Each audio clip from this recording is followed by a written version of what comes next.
the final session will be on a fascinating topic. We'll have amazing speakers, as always. And before I'll introduce our moderator in a second, I would like to give the opening remarks for this last session on decolonizing foreign policy, decolonizing feminist foreign policy, to our guest speaker Adriana Foronda from the Bolivian Foreign Policy Network, who will, I can see her over there already, that's funny, not here yet. Okay, here she is. Hello, Adriana.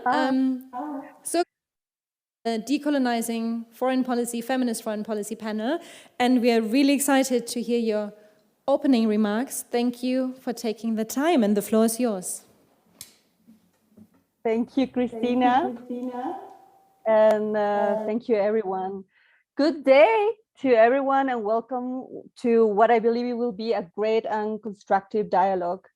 So my name is Adriana Foronda, and I'm a Bolivian feminist. And I am extremely honored to give the opening remarks for these concluding sessions on decolonizing foreign policy. So I know it's late, but I would like to start by giving an applause. And I hope that you can also join me to the Center of Feminist Foreign Policy for this great event, and all of the people and institutions that organize this event. So thank you very much. So let's talk about decolonizing foreign policy. I wanted to start by saying that, but I realized that during all the summit, there has been a lot of panelists that were talking about it. And because it's an important and necessary topic, and because if we want to talk about intersectional feminist foreign policy, we need to talk about decolonization as well. So we live in a world in which international agreements and the current dynamics of the international system have been shaped by the colonial heritage and legacy built on asymmetrical relations between states. We know who has written the history of international politics and who continues to write it. And it's not the previously excluded minority populations as indigenous communities, or almost the majority population as women, which lead us to the conclusion that we continue perpetuating the same power imbalance, inequalities, and injustices in the world. This is reflected in demands and needs that remain invisible in the international context. During all these events, we hear many examples about it. Allow me to add some of them. For example, all the unheard demands of farmers, peasants, and indigenous people, especially indigenous women, who have suffered from negative impact of trade agreements signed between countries. And also on the international trade field, how, for example, the Ronda Doha and the development agenda proposed by developing countries inside the World Trade Organization has been forgotten. It is also reflected into an international intellectual property agreement that has limited access and the technology transfers to vaccines, treatments, and tests in the health crisis that we are still facing, and that has had a greater impact on developing countries and on the most vulnerable populations and communities. It is also reflected on how the heritage of millenary cultures from the global south are still being held hostage and action by states and private companies, especially in the global north. It is also reflected on migration policies that virtually makes lower class citizens out of populations of entire countries. It is translated also into lobbies of big companies that modify countries' commitments in the face of the climate crisis, in which the word degrowth continues to be intimidated and unrealistic for some nations. As long as international politics and foreign policy do not change, it will continue to perpetuate an unjust and unequal world. And this will continue reproducing once again this colonial heritage, now in present times, affecting to a greater part of the population that has been always vulnerable. Fortunately, and I hope so, like we live in a world that is questioning these dynamics of domination between nations. And I'm sure and I believe that this kind of dialogue and this summit is an example of this. Our commitment for all of us who have the privilege and also the joy to work in this sector is to change this. And I believe that feminist, intersectional, and decolonial foreign policy have the potential to raise alternatives. Our challenge is how are we going to engage this plurality of voices and to recognize the various challenges that people from various backgrounds have. It is also to face and highlight the importance of women's participation and representation in negotiations of various subjects such as trade agreements, climate change, and definitely peace process, among others, as we hear from so many participants today. It should be reflected also in the participation among states in the multilateral field, and also in the recognition of the diversity that exists inside the countries. I will talk a little bit about my country. Bolivia have a new constitution since 2009 that recognized more than 36 nations living in this country with different cultures and different languages.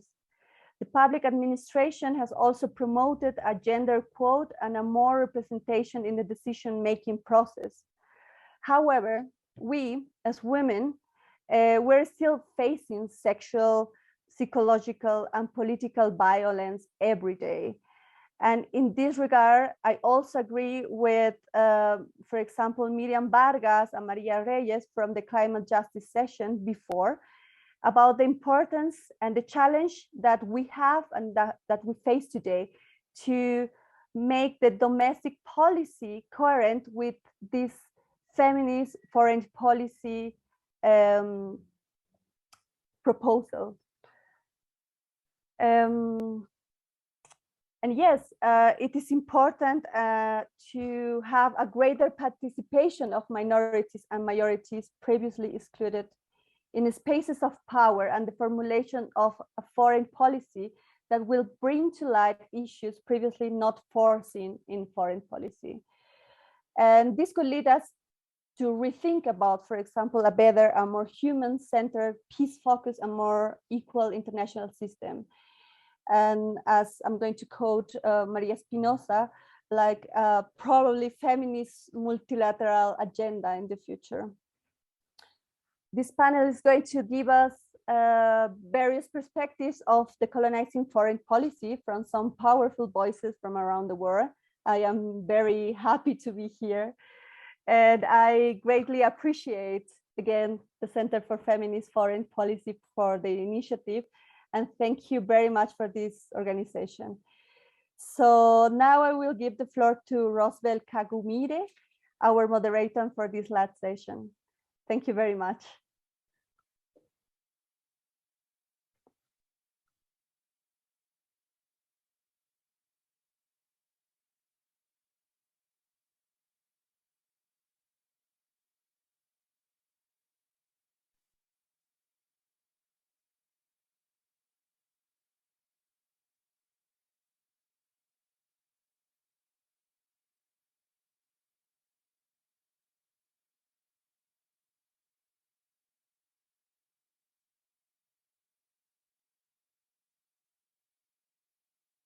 For flying into Berlin last night.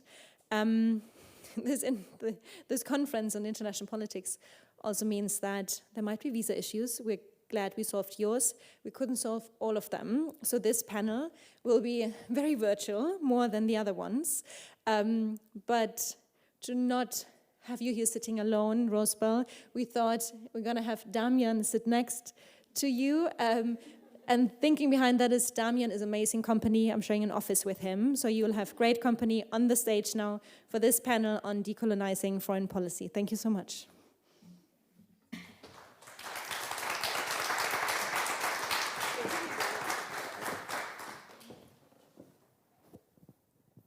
Thank you. I'm really glad to be here, and I feel a lot of pressure after such an impressive day of discussions to have an opportunity to be here as on the closing panel. But we also have an incredible lineup of speakers who are going to take us through decolonizing foreign policy. It's very important to understand that decolonization is not something new. To also understand that colonization was not an event that ended in one day when countries declared independence. Neither did it end in that decade. And it's very important to understand ways in which colonization continues today and how it shows up in foreign policy, but also not only showing up, but being the bedrock of foreign policy to this moment. So what do we mean when we insert the word feminism in the already complicated imperial, colonial, patriarchal world? What does that mean when we bring in the word feminist? It's a very heavy lifting work we are embarking on. But recognizing the challenge is the first step, and not running away from that, from the fact that that space is already still complicated, and we don't arrive here the same. We are not arriving at the table, the same people with the same voice. And it's very important to continue to look at who is on the margins and bring them to that conversation. Not only bring them, but how do you make room and make the space what is needed for them in order to actually impact change in that space. So, Damien, thank you for joining me. And we're going to have our great speakers online who are going to join me on this panel. First, I would like to introduce Dr. Cristopher Ballinas Valdés, the Director General for Human Rights and Democracy from the Foreign Office of Mexico. You're welcome. We also have Khara Jabola-Carolus, Executive Director of the Hawai'i State Commission on the Status of Women. You're welcome. Another speaker we have joining us is Priyanka Bhide from the Kubernein, I'm so sorry if I'm not pronouncing the initiative very well, initiative from India, and she's going to be sharing with us great perspectives on foreign policy and feminism from India.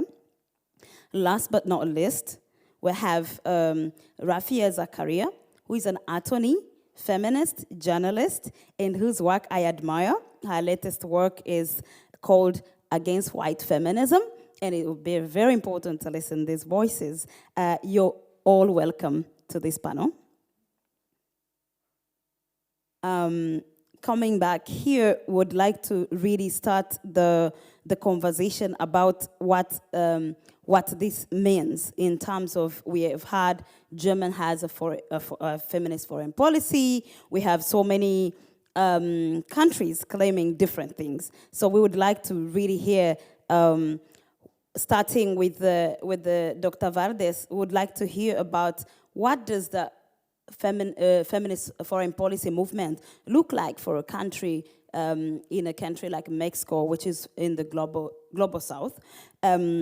What does this movement look like? What specific perspectives you would see that being brought forward that could maybe not be found in what we are seeing in the global north movement? Thank you. Thank you very much, Rosebell. Regards from Mexico City. I regret not to be there, but of course, I congratulate the organizers, especially the Center for Feminist Foreign Policy in Berlin, and of course to Christina for this successful meeting. And regarding your question, I have to say several things. And of course, I'm really glad the introduction on this panel about talking about colonialism, but also about how our current system, especially the capitalistic system, is not necessarily just. It's not just for states, but of course, when it comes to women, it's more unjust. So of course, this is important when to take into account, especially for a country launching a feminist foreign policy for the global south. I have to say that we spend a lot of time doing like a soul searching, especially because we have some experience in the global north countries on having this feminist foreign policy. But when we launched the feminist foreign policy of Mexico, we decide that this feminist foreign policy has not to be representative of the global north, but of the global south. So of course we need to honor the feminist movements coming from the global south, but also to create an impact on the current trends, and especially to try to decolonize the feminists, especially as you were saying, the white feminists, that is important, especially because, as I was saying at the beginning, it's not just for women, it's not just for states, and you create asymmetries of power. So basically, and that's the way we see feminism from our point of view, has to be disruptive. And of course, you need to create more just relationships, not only between women and men, but also between states. So for us, we decide to take this path in a twofold on the two different tracks. The first one is we see foreign policy as a way to impact domestically. So this is important for us because from the global north, you usually see foreign policy something to change other countries, than to change domestically. So this is important, and this is a different approach for us. So the first thing is like we want to impact domestically, and of course to create a more just Mexican society. And of course we need to attract standards. Of course we need to try or to bring in the best that you see outside. So this is one of the sides of the coin of the foreign policy of Mexico. But secondly, we take pride of Mexico being a key actor on discussing international issues, especially when it comes to gender, women, and girls' rights. So it's important also to impact in global discussion, and of course to push forward a progressive agenda on women and girls' rights, especially when it comes to sexual and reproductive rights and so forth, you name it. So for us, it's important to have this idea that basically you have two tracks to work on.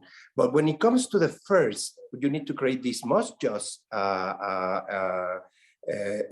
society in Mexico. You need to recognize feminist movements and the contribution to the national debate, and of course to international debate. So you need to include more of what these movements want to see domestically, but also how they want to contribute internationally.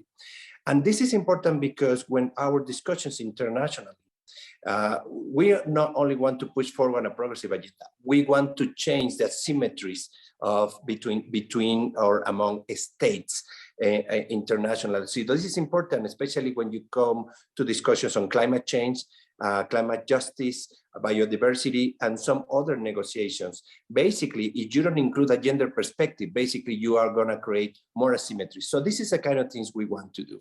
And of course, it's really difficult, but we are happy to give a try on honor all these movements coming from the global south, especially for human rights defenders, but also for natural resources defenders, and especially women and girls coming from indigenous and local communities. And this is important for us. And we are trying to push forward and of course to include them in our feminist foreign policy. I know we have a lot to discuss. I'm gonna stop here and probably I can continue in the next moment and the next question.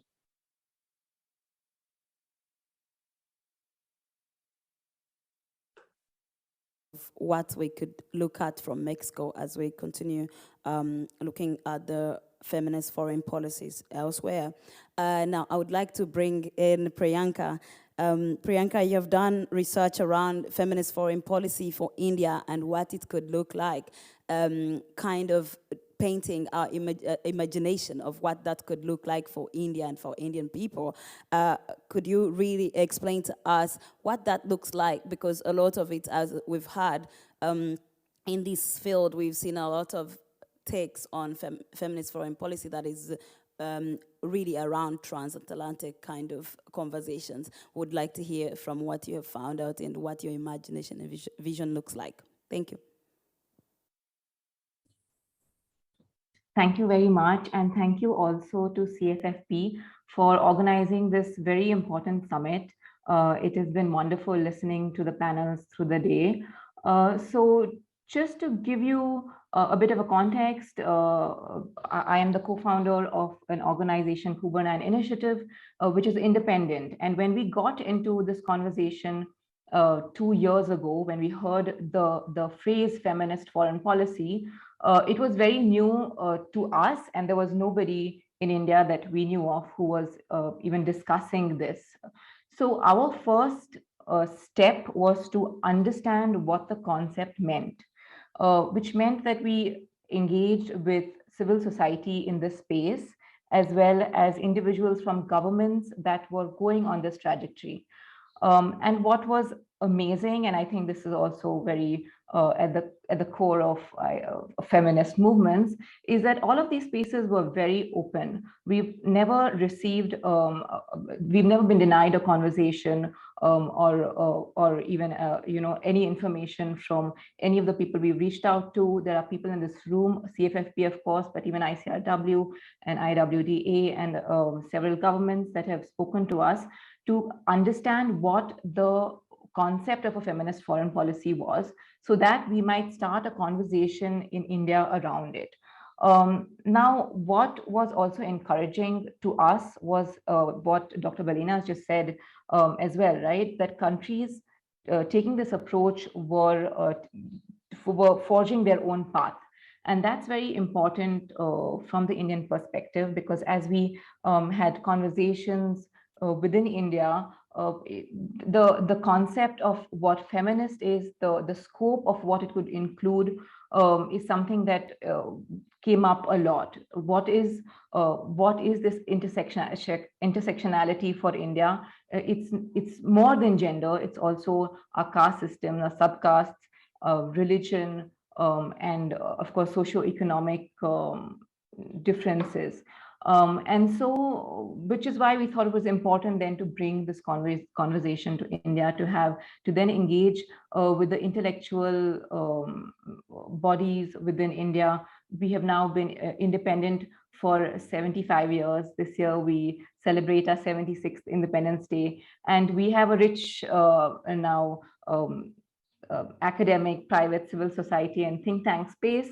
So what we started to do over the past year with some very fantastic partners, we will at the end of this month as well come out with a report that we've done together with the India office of Konrad Adenauer Stiftung on some of these perspectives, and then later with the Asia Foundation to then present what this concept would look like from India. And two things that came about was one, which I've already touched upon, is the scope of what feminist means, or whether the term feminist would even go down well in a country, because we've had some reactions to it, that it's a very Western phrase in itself, and what then would be something that India could adopt and take forward. And also then to look beyond just the intellectual musings and see what an operational policy would be for India. And it was, of course, for my initial research itself, it was very encouraging to see that we already have some gender considerations in various parts of our foreign policy. And so there is a base. We are hopeful, but this is just a drop in the ocean. We're just at the beginning of our research. And of course, we need to do a lot more to be able to present and create a structure and frameworks for what it would mean for India. Thank you. I'll stop now. Thank you so much. There's a lot to unpack there in the fact that the label, the word feminism itself evokes different thought, meaning in different spaces, and how you use it, how you navigate it is different in different societies. I would like to go to Rafia. Rafia, you've written a lot about what the dangers of having a feminist movement that looks like middle upper class white women, and what the dangers to actually in different parts of the world that looks like. But also in terms of the great work that indigenous feminists, Black feminists, feminists in Latin America, in Asia, in the Middle East have been working on. And I would like to hear from you, bringing that conversation, because without understanding the contemporary conversation on feminism, then we are not really ready to have a feminist foreign policy. So it would be good to hear from you about your work on these kind of discourse. Rafia. Thank you so much, everybody. Thank you, Christina, for putting this together. I've been listening, and I truly respect you for, bringing this group of people together and creating positive, propulsive conversation around this, because as someone said in an earlier panel, it's very easy to criticize and much harder to build something up.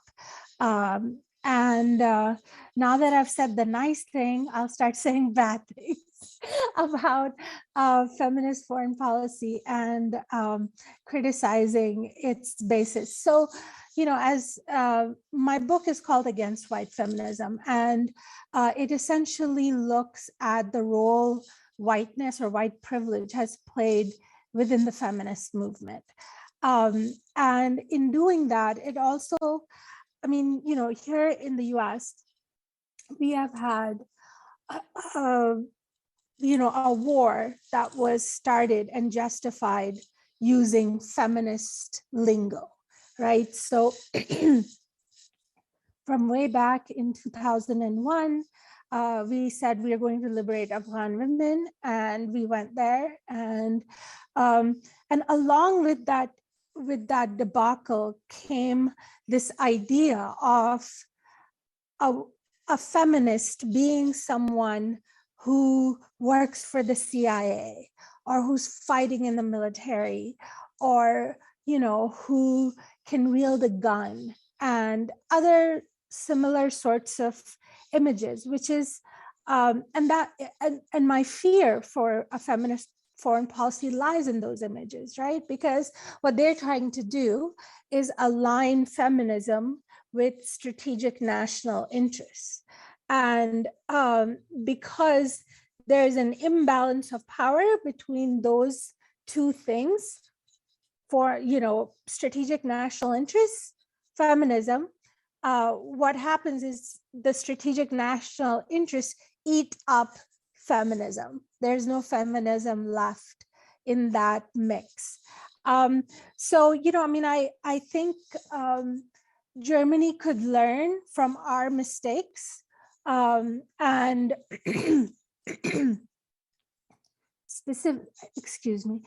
specifically for Germany. I wrote an article on feminist foreign policy in Germany, and it focused on, because, when I present this to British audiences or American audiences, like, everyone thinks that they're not part of the problem, right? Like, it's not. So I'm going to read just a small bit of a letter that was written by the chief, the man who was administering colonies in southwestern Africa. So this is a German military commander who is writing about the fact that in Southwest Africa, Germans have started to marry local women, and what sort of problem that poses. So he says, the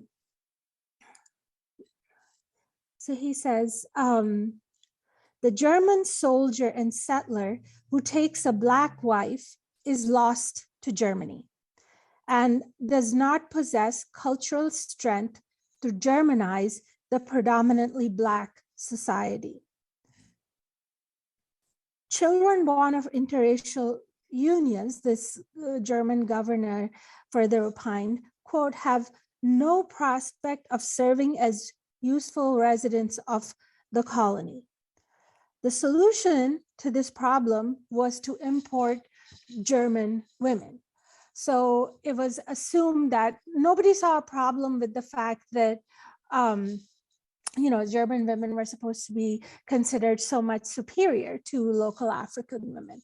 But what the point in this exchange is that, from the colonial times, we have imported the idea that white people, and in this case, white women, are superior, morally superior to Black and brown women.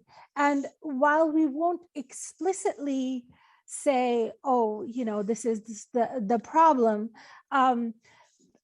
everybody knows that this problem exists. And because we don't make it explicit, it is reflected in things like, for instance, the international development policy and how it treats, basically ignores the voice of indigenous people. So the problem is in that. I mean, when you're saying feminist foreign policy, what you're really saying is that foreign policy is not a realpolitik type amoral thing. We're going to bring the values of feminism and attach them to our foreign policy. But if we don't address these sort of colonial lineages of moral superiority, we're never going to be able to reflect a feminism that actually treats all women as equal. So I think that there will always be a dialectical relationship between feminism and foreign policy, because and that dialectical push and pull relationship is crucial if we are going to really robustly engage with either of the parts of this marriage of feminism and foreign policy. So yeah, I mean, that's what I could go on and on, obviously, but yeah, I mean,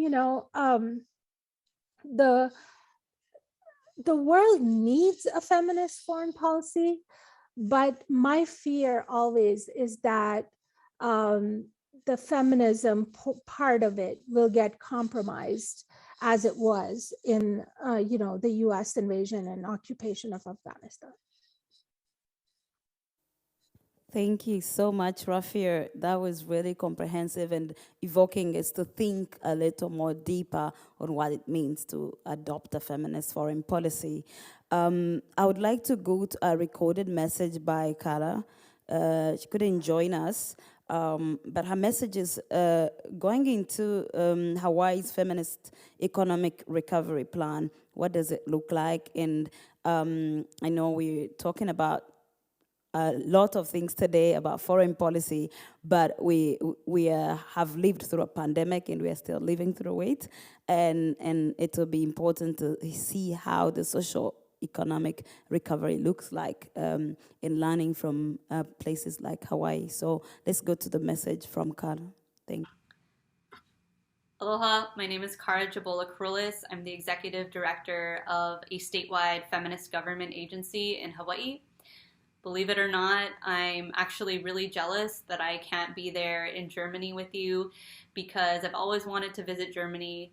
So I'm going to have to take a rain check, but nonetheless, I'm so honored to be part of this global convening. I wanted to share what I think are some of the important lessons from Hawaii's feminist economic recovery plan. The first is really comes from this question, how did anyone even hear about feminist plan from Hawaii or know about feminist goings-on in Hawaii? Well, that was by design. We wanted to bring the entire community with us in this plan from day one and be as public-facing as possible. So we wanted to role model participatory governance, not just as an exercise, but because we knew that that was necessary in order to build the political will and the political power, so that when it came time to take the plan off of paper and pass policies, that we would have the community backing to push politicians to realize our vision. So the second thing is that we wanted to acknowledge that the feminism in the streets is very different from the feminism in government and in nonprofits. And in fact, the feminism that's promoted by the I guess, professional managerial class is not a feminism that's going to result in genuine women's equality. And so we wanted to, instead of just consult the closest women of color in our circle, we wanted to intentionally seek out women of color who are organizers and who are studied and versed in alternative economics, indigenous politics and economics, communism, feminist theory, and global and international relations. So this was extremely important for us to do so that we weren't just tokenizing people and producing more of the same. So I think that that's something that should always be centered in any feminist plan or endeavor. And it really starts with having trust in the community. So, you know, for us, it was important to have personnel who have backgrounds as community organizers and not just as professional advocates. So I think these are some of the important lessons to draw from Hawaii, and part of the reason why we had so much success, even though I'm sorry to report we have not ended patriarchy, but we're getting there, and we're so glad to share some of that with you. When I think about the biggest barrier to realizing a feminist global system and feminist foreign policy, you know, the obvious comes to mind: the United States. The United States has a lot to do before we can really implement a feminist foreign policy or talk about a feminist foreign policy with any type of authority or legitimacy. You know, the United States needs to completely adjust its foreign policy goals. Advancing capitalism, or what is known on paper as advancing democracy, is totally antithetical to realizing women's equality. Also, promoting and pushing American values throughout the world is harmful to not only women, but especially Indigenous women, and the values that we need to sustain us and bring us to a world where we can find genuine safety and equality. Another thing that the United States has to do right now is what's known as BRAC inside of government, so base realignment and closure, colloquially known as demilitarization. We have to end the spread and really outsized military presence of the United States immediately. We also have to make sure that any type of feminist government plan is explicit about ending the military prostitution complex, which is really the root cause of rape culture and the harm that it continues to spread in colonized communities. And then finally, the United States has to clean house. We have to get our house in order. We need to pass basic women's rights in the United States before we are telling others how it's done. You know, we famously don't have paid maternity leave in the U.S. I, as the director of the Commission on the Status of Women, did not even have access to paid maternity leave. So these are some of the most important things that I think the United States needs to pursue in order to be part of this conversation and earn its place in this conversation at all. So thank you for allowing me to share some of my insights from Hawaii. We hope to be part of the conversation and for you to recognize our place in the world community and as part of this movement for women's liberation. So thank you so much, everyone, and have a great conference. Wow.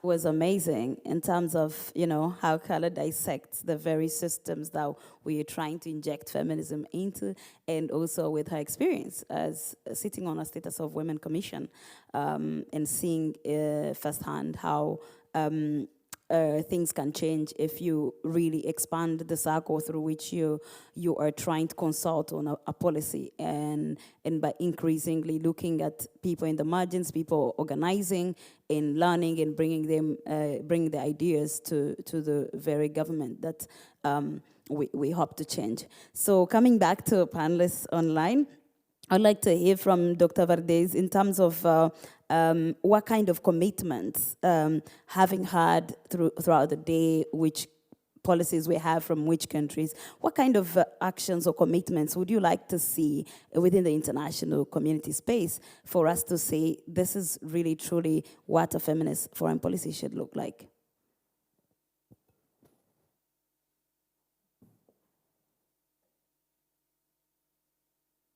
From our people, I suppose when you talk to NGOs, they want to see more ambitious action, especially when it comes to international negotiations and domestic policies. But I have to say something that strikes me the most when we are negotiating abroad is the fact that many countries claim to be feminist, especially from the global north.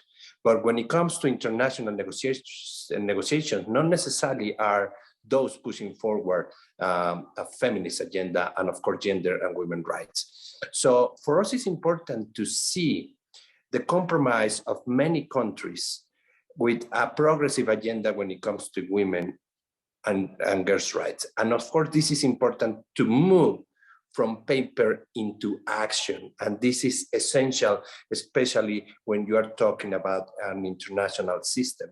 So one of the things is to see a compromise, because as we have been discussing in this panel and in the previous, during this summit, it's like, there's a lot of people talking about feminism, but you need to move into action and you need to put into action all the things that you say. But one of the things that is important to highlight is how to do it.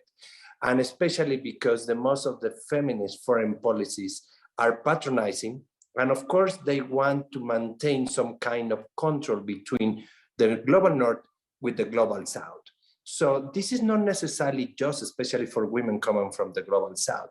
So we need to see these countries claiming to have a feminist approach, or this other to have a feminist policy, to compromise in the negotiations. And of course, we want to see that they are thinking not necessarily, as Khara was saying just before me, not only to compromise to other countries or to impact in other countries' national policies, but you need to clean the house yourselves. So this is important to keep in mind. And of course, one of the things that I'm really disappointed in some point is like when you talk to the global north countries, they claim to have many ways to avoid or to dodge the responsibilities on pushing forward this progressive agenda. So I think they need to focus more on the things that women, especially from the global south, from the little islands, and of course, for many other places who are affected, especially for this unjust system, how they see not only on a daily basis, but also how they can contribute to the international discourses. I'm talking about especially indigenous women, and of course, for women coming from local communities. So I think we need more compromise on this. And of course, this is something that we are trying to push forward. Being the first country with a feminist foreign policy coming from the global south actually creates a lot of pressure on us. And I was saying in my previous intervention, you try to honor the global, the movements coming from the south, but you have a wide range of movements. So it's really difficult to honor all of them. But we are learning, we're trying to push forward this agenda. It's difficult, especially because in the one hand, we want to set the bar really high, not only for other countries from the global south having a feminist foreign policy, but also for those in the global north to have a feminist foreign policy. They need to start thinking not only about impacting through cooperation, but also to make a kind of soul searching and try and start making changes within and of course internationally. But when you're having a feminist foreign policy, you are also in the spotlight. So you receive a constant criticism from within or from abroad that probably you are not doing enough in order to push him forward. So that's exactly what we are trying to team up, especially with NGOs, not only when it comes domestically, but also internationally and regionally, in order to create some kind of dynamic and create a momentum, especially before negotiations on international negotiations, to push forward a progressive agenda. It's tough, it's difficult, especially because when, as a government, you have limited resources to push forward. But I think if we work all together, probably we can change this unjust system that we are facing at the moment. And I'm gonna stop here because I know we have limited time. Thank you so much. Yes, indeed, we have just about 7 minutes remaining. How time flies. But I'm coming back to you, Priyanka. I would like to hear from you about what does a decolonized feminist foreign policy look like, and what kind of role do we see as countries from the global south or formerly colonized countries in this space?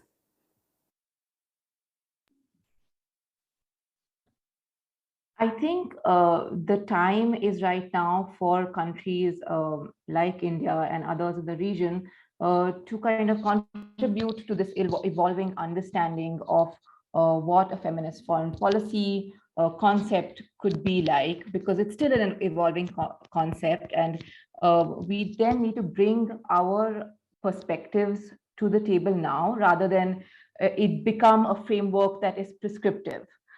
Which is why we find at Kubernein Initiative, it's important to have these conversations internally to talk about the phrasing of it and how that might be problematic, of where a country like India might start in having an inclusive foreign policy, and that it's okay for us to have a different trajectory from what is happening in other geographic spaces. So I think it's important to have these discussions like the one we're having today, where there are diverse people from diverse parts of the world sharing these perspectives. This is a very important intellectual exercise to break these barriers of global north and south, and just thinking, I feel, is a very important. And then, of course, to understand that countries will take their own path, and that it's okay, and what that might be would be for it to come from those countries itself, what those concepts might be. So much. And last but not least, I would like to go to Rafia again. Here we see a lot of countries. You've talked about the United States, for example, but we see countries also in Europe, countries like Germany, struggling with their colonial past. And how do you reach true commitment in addressing the colonial histories as you go along proclaiming a feminist foreign policy if you haven't truly addressed your past in relation to the colonial justice, injustice and racial justice? How do we go forward, and how do you see what could be a way forward on that? I think that Europe in general has, it has a ways to go where in this project of adopting a feminist foreign policy. And my biggest worry about the proliferation of this term and the use of it is that because white women are presented as the ideal feminists, right? The ones who've done everything and they're liberated and etc. I think it can become yet another tool to condescend to, countries in the global south, countries that are not as wealthy. So I think that it is very, very crucial for Germans to talk about race and to confront the inequities of their colonial past and the ideas they have had. Because once you make these ideas explicit, you can start to sort of gouge them out of your understanding of how feminism developed, for instance. So I always present the example of the waves. Well, the waves need to be abandoned because they are entirely centered on white upper middle class women and their concerns and their fights. The final thing that I would like to say is actually a very concrete, something very concrete that I feel like everybody who's listening can participate in. And that is the fact that we live in a world that's full of humanitarian crises, and less than 2% of the boards of humanitarian NGOs have any person of color at all. So that means like 98%, they're white, you know, and these large NGOs. So it would be fantastic if the government of Germany would say that, you know, we are not going to donate to international or, you know, assist international humanitarian NGOs that do not have women from the global south and from countries that receive humanitarian aid on their boards. You know, you feel free to tweet this to Annalena Baerbock because it is something very concrete that she can ask for that has the power to transform at least one of the areas of international engagement. Is just, you know, tweet and say only 2%, there are only 2% people of color on the boards of international humanitarian NGOs. Let's change this. And I think that the German government could be a real pioneer in these terms by bringing this problem, a very egregious problem, forward, and you know, and presenting something very concrete that's being done, a very concrete ask, because Germany has you know, accepted this or has decided not having a feminist foreign policy. So yeah, tweet to Annalena Baerbock. Tell her we have to make the humanitarian boards less white.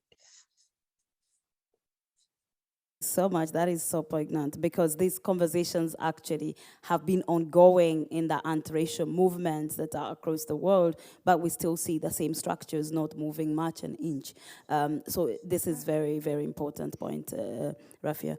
We have a question. I would like to bring it to Priyanka because you've researched feminist foreign policy. The question from would people see feminist foreign policy coming from the North, meaning global North, primarily as a threat towards indigenous feminist power?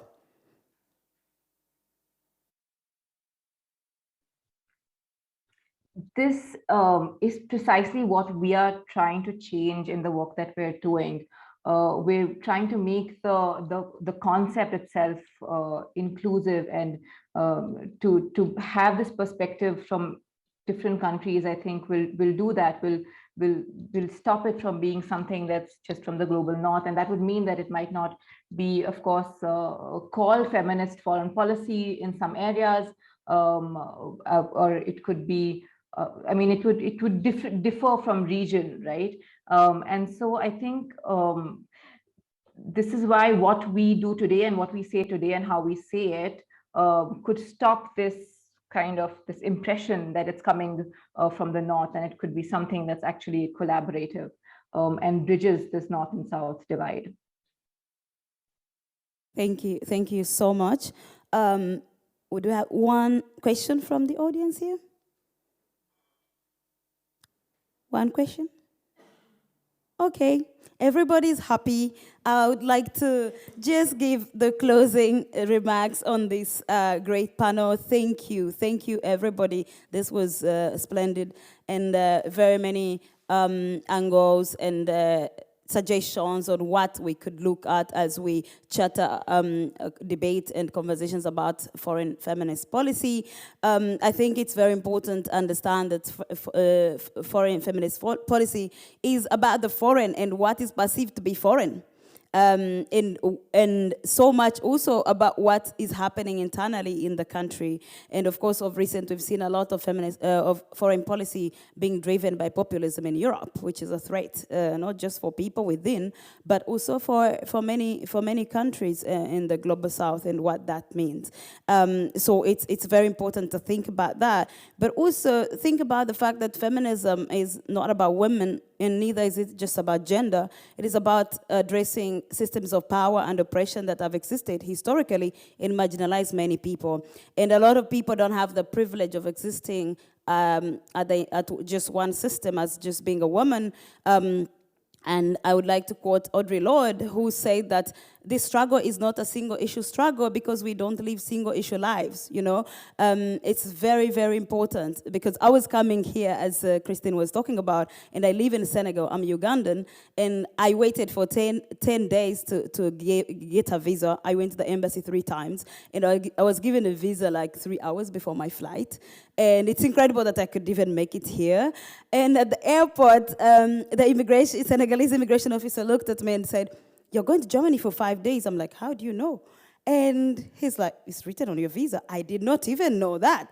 They specifically said you can only be in Germany for 5 days. So that kind of aggression and indignity that is thrown at people every day, this is a result of systems of oppression for centuries. And up to now, even when we talk about the feminist foreign policy, for me, I don't come to this world as just a woman, so you can claim you're gender sensitive, but as a Black person, it means nothing to me for you to have a gender-sensitive policy that is you claim to be feminist. It's not feminist if it's not anti-racial, if it does not make you question the power.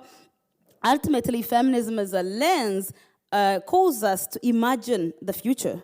So when you ask in your countries, in your capitals, in the halls of power, when you imagine Germany having a foreign feminist policy, you're asking Germany to imagine itself in the next few years, hundreds of years. Do you see yourself as equal as me? Do you see yourself as equal as Uganda?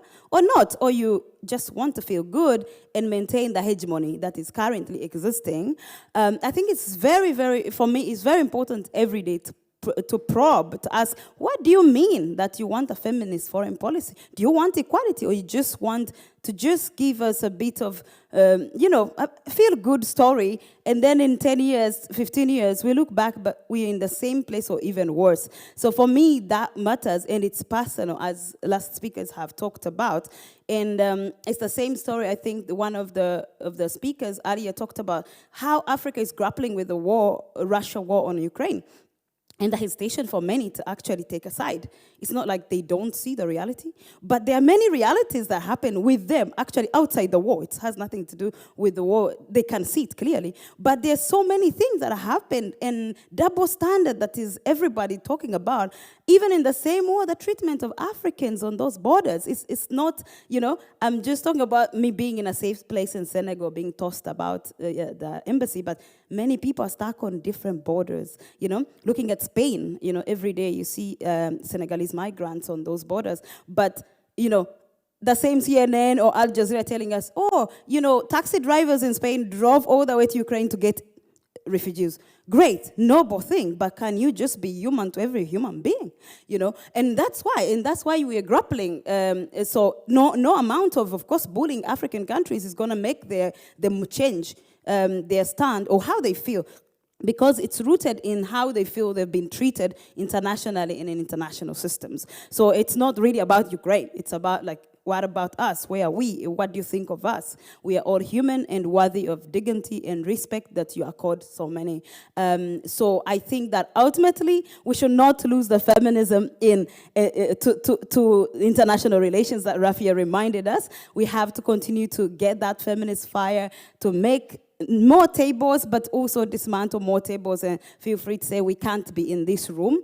Like one of the speakers talked about having talks where there are only women, only men, and you're talking about Afghanistan, you're perpetuating a situation, and having Western women putting a scarf as a sign of respect to men who have marginalized so many women. What are you doing? It's very, very important to listen to Afghan women, because this affects their life and how you conduct foreign policy, both in sight, on TV, and behind the scenes. So that is my few points on this. I think let's not forget what is at stake and what feminism, especially for the marginalized who have been pushing, who might not be visible immediately, whether LGBT people, indigenous people, migrants, refugees. What does feminism mean to them? Let's not lose sight of that and all the time critique ourselves and find those voices and bring them here. Thank you so much.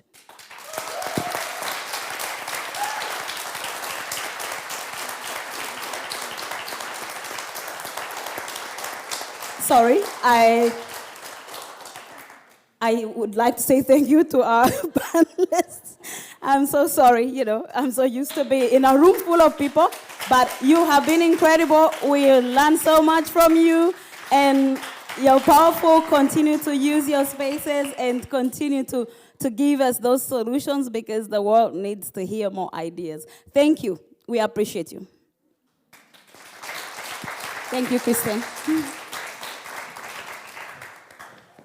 Thank you for this feminist fire, Rosebell. And because at the center we're trying not to reduce people to their looks, Damian, you can actually come back on stage and speak and give the closing remarks of what was an incredible day, I think. But you have some more thoughts. And you're getting the others? Yeah. Okay. Thank you, Christina. If I could please ask Sarah, Adelaide, and Annika to join me here for a couple of minutes, and ask all of you to bear with me for another couple of minutes while I try to wrap up today. The three people that are about to come up are the people you haven't seen yet on screen.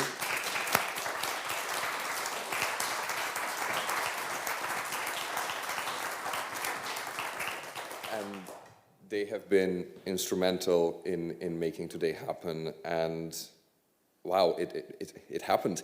I think I speak on behalf of everyone at CFFP and for the CFFP team when I say that the past year, but in particular the past 2 days, have been a whirlwind of organization, planning, and emotion. We could not be more proud and honored and humbled for having been the ones to organize the first ever Feminist Foreign Policy Summit.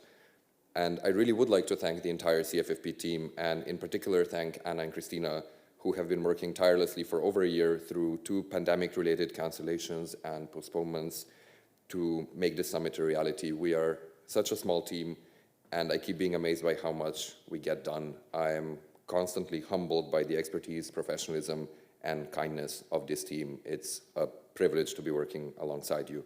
But we did not do this alone. Firstly, a massive thank you to the tech team for making this hybrid event possible.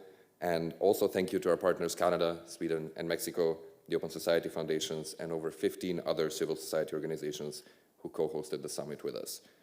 Today was meant as a space for exchanging best practices, knowledge, and expertise, supporting advocacy efforts for the uptake of feminist foreign policy among new actors, and also taking a stand against global inequality and exclusion. We talked about climate justice. We talked about the attacks of the rights of women and LGBTQI people. We talked about demilitarization and disarmament. We shared our visions for Germany's feminist foreign policy and highlighted the incredible work that Netzwerk F is doing.